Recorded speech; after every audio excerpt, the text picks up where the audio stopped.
Halo teman-teman, bertemu kembali bersama aku. Semoga kalian sehat selalu.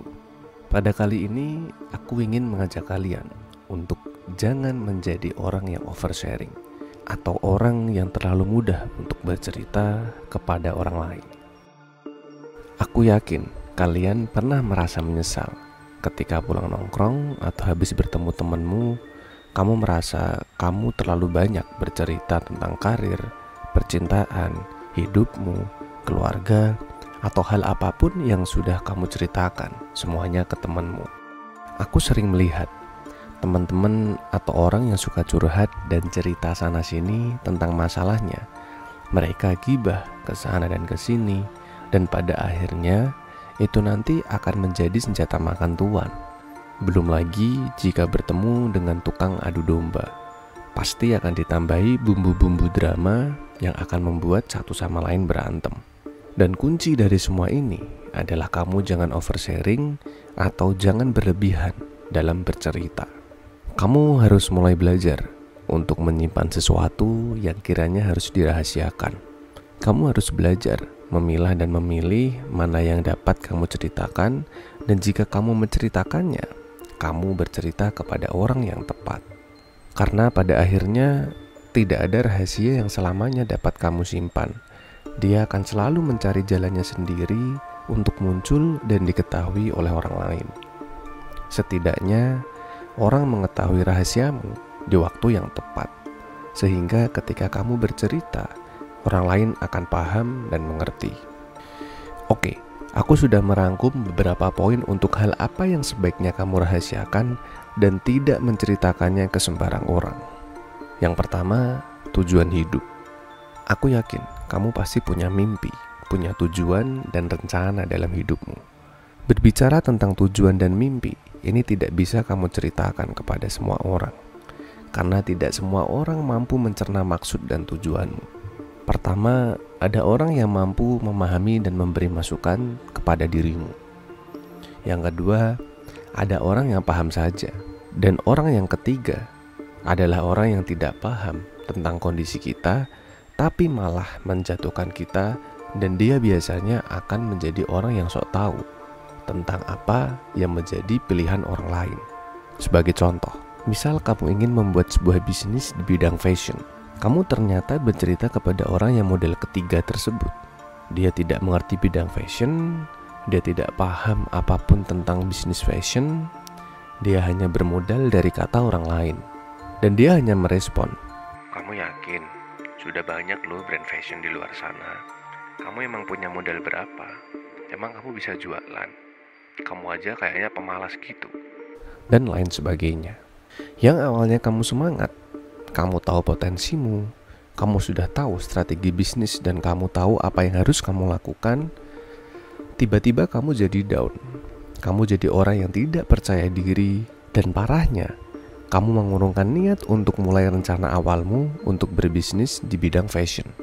Aku bisa cerita seperti ini karena aku mengalaminya sendiri, teman-teman.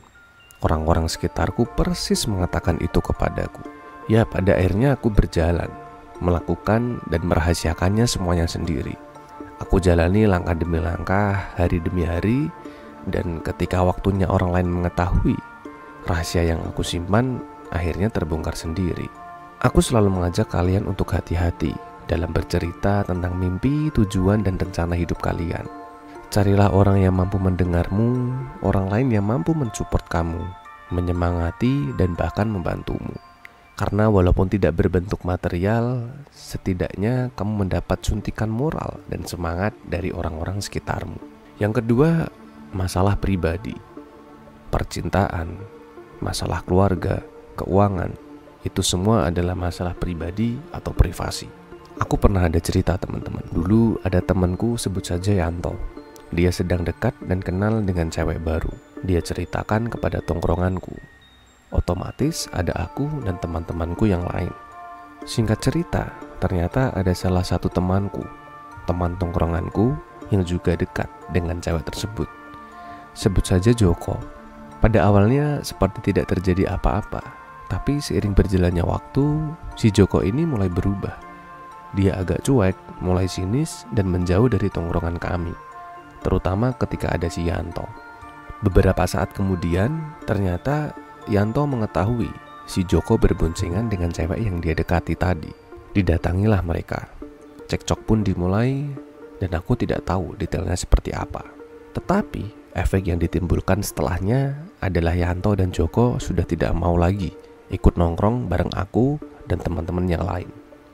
Jika ada Yanto, Joko tidak mau mendekat. Jika ada Joko, Yanto juga tidak mau mendekat. Dan mereka juga kabarnya sudah tidak ada yang mau mendekati si cewek tersebut. Ya itulah teman-teman, semua merasakan kerugian dari hal tersebut. Tidak hanya mereka, aku dan teman-temanku yang lain yang tidak ada hubungannya dengan asmara mereka juga terkena efek dari permasalahan mereka. Dari hal sepele, tapi efeknya mampu merusak asmara dan bahkan hubungan pertemanan. Kemudian untuk masalah keluarga dan keuangan, tidak perlu semua orang, entah itu keluarga atau pasangan kalian, mengetahui masalahmu. Mereka tidak perlu tahu kamu punya uang berapa, apa saja cicilan yang kamu punya, apa yang sedang kamu perjuangkan, dan apa kesusahan yang sedang kamu alami. Mereka pasti maunya kamu bahagia selalu tersenyum dan tidak terlihat terjadi apa-apa. Dan ketika kamu ingin dihargai, disegani oleh orang lain, saranku sembunyikan kesedihanmu, sembunyikan rasa susahmu. Karena jika orang-orang tersebut benar-benar paham tentang kondisimu, maka mereka akan membantumu, mereka akan peka dan support kamu. Karena mereka tahu kalau kamu lagi susah, mereka tahu kalau kamu sedang membutuhkan sesuatu. Jadi sebenarnya kita tidak perlu untuk cari perhatian ke sana dan ke sini. Tidak perlu posting kesulitanmu atau oversharing ke semuanya. Itu semua hanya akan membuat orang lain tahu kelemahanmu. Yang ketiga, aib atau dosa masa lalu. Mau serusak apapun kamu, segila atau senakal kamu di masa lalu, jangan pernah ceritakan itu kepada orang lain, maupun itu sahabat atau orang terdekat denganmu. Karena kamu tidak tahu bahwa aibmu dapat menjadi senjata yang dapat membunuhmu di kemudian hari. Tuhan saja menyimpan aibmu, tapi kamu sendiri malah membuka dan menceritakannya kepada orang-orang. Ya, itu kata-kata yang sering aku temui di sosial media. Pesanku, kamu jangan pernah mempercayai seseorang itu 100%. Atau yang pernah aku bahas di video sebelumnya, yaitu jangan jadi orang yang polos, serba positive thinking dan naif. Aku tidak tahu kenapa teman-teman, ketika aku mungkin ngerasa terlalu banyak bercerita kepada orang lain, terkadang aku malah merasa mengundang masalah. Dan masalah itu lebih mudah datang kepadaku. Selain tidak bijak, itu akan mengumbar kelemahanmu sendiri.